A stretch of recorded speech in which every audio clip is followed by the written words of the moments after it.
Next Tuesday, we celebrate July 4th, Independence Day, as we call it here in the States, and the day raises questions about national loyalty and how we as Christians think through issues of how can we be an American, but also a stranger, an exile, an alien, a pilgrim. And that was our topic, really, that we addressed back in episode number 378 in years past. This year, we're looking at the topic, but we're looking at the implications of it on the local church.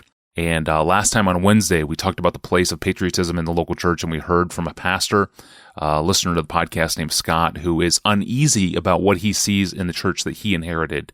In this situation, Pastor John, when a pastor has inherited a strongly patriotic church where the patriotism is expressed in Sunday gatherings, how should a pastor who agrees with what you said last time, what should the pastor do next in leading that church well?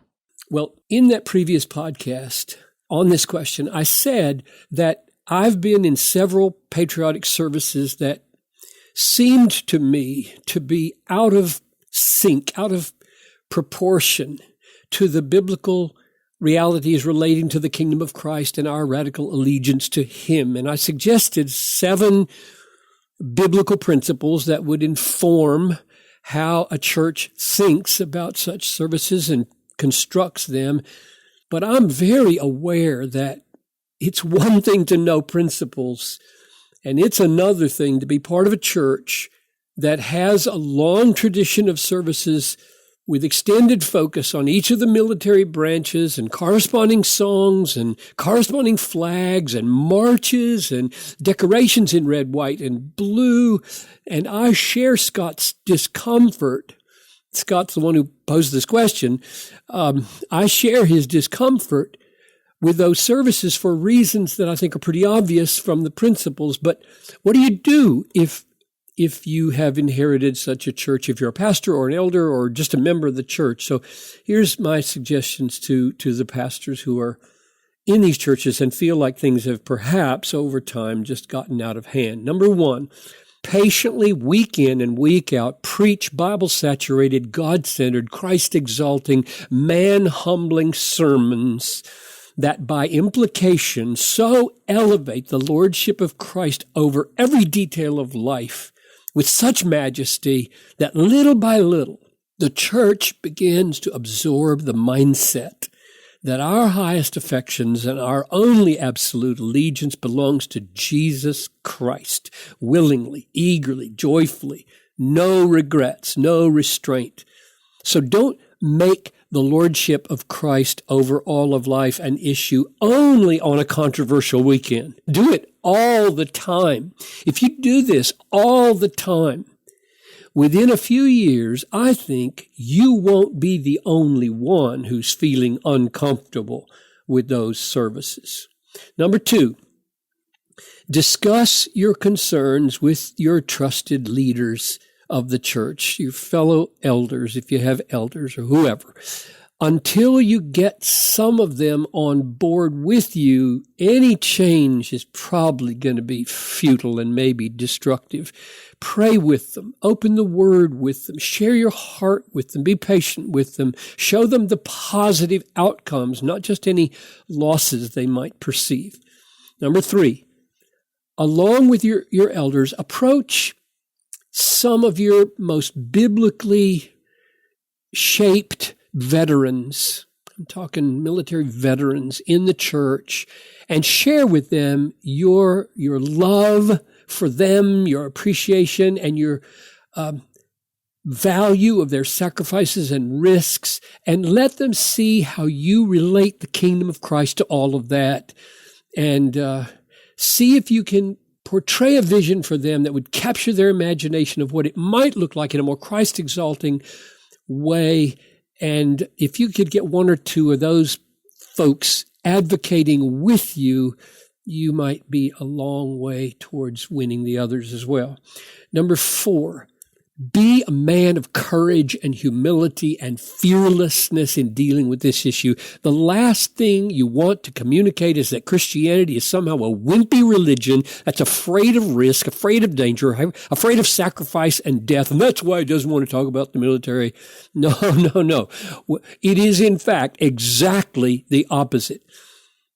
One very practical demonstration of this might be that on one or two Sundays a year, you would choose to highlight missionaries, either alive or dead, in the history of the church who have paid the supreme price, not to advance the American way, but to advance an even greater good, namely eternal salvation that comes in the kingdom of Christ. They too are worthy of our most focused gratitude. Number 5, in whatever changes you pursue, show that there is gain and not just loss.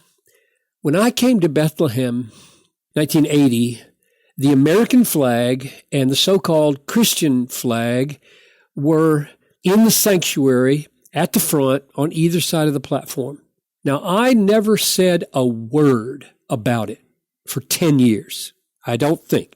I maybe did and don't remember, but as far as I can remember, they just sat there and I didn't say a word about that, though I felt, what does that mean? In the sanctuary, in the worshiping place, at the front, featured, foregrounded. Then we built a new sanctuary in 1990 and moved in 91, and the issue was, will the flags be moved in there? And at that point, I led the charge. The elders agreed, let's put the flags in the commons on either side of the steps where people go in and out from the world into worship, from the worship into the world. And I argued that the rationale was simple. As you come and go from the house of the Lord, you pass from a place outside where we live in large measure under the authorities of this nation to a place inside where we celebrate and put all the focus on our heavenly citizenship and our submission to the supreme lordship of Christ. And therefore, if we're going to have these flags, this is a really reasonable place to have them. And we've never had a controversy about it for 20 plus years. Nobody ever thinks about it probably, but I think it's a good compromise. Number 6, perhaps you will scale back aspects of the service and weave into the services expressions of repentance and the lordship of Christ that's been missing. And in the sermon, you can provide repeated nuancing for the way Christians have to deal with any human allegiance and help the people understand. And the last thing, number 7, that I would say is expect conflict on this. We probably lost a couple of people over that moving of the flags. They put the worst face on it, not the best. But after you've ministered for long enough, you win the trust of enough biblical people. Love them. The folks that are unhappy, go after them. Tell them you care about them. You don't want to disrespect them. And in the long run, the winnowing effect, I believe, in the church will probably be good for God-centered, Christ-exalting, Bible-saturated atmosphere that you are trying to create. Amen. Thank you for your practical thoughts here, Pastor John. And Scott, thank you for the excellent question. And I pray that these 2 episodes have been helpful for you as you lead your church. And as you can hear, we're working through some audio issues on Pastor John's end. Thank you for your patience as we work through the connection and get things fixed so that Pastor John comes through more clearly. Well, the weekend is upon us, and next week, listen to this lineup. We're going to look at remarriage after the death of a spouse. Then we're going to look at sleep patterns. How much sleep is laziness, and how little sleep is arrogance, and how do we find that balance of sleep in our lives?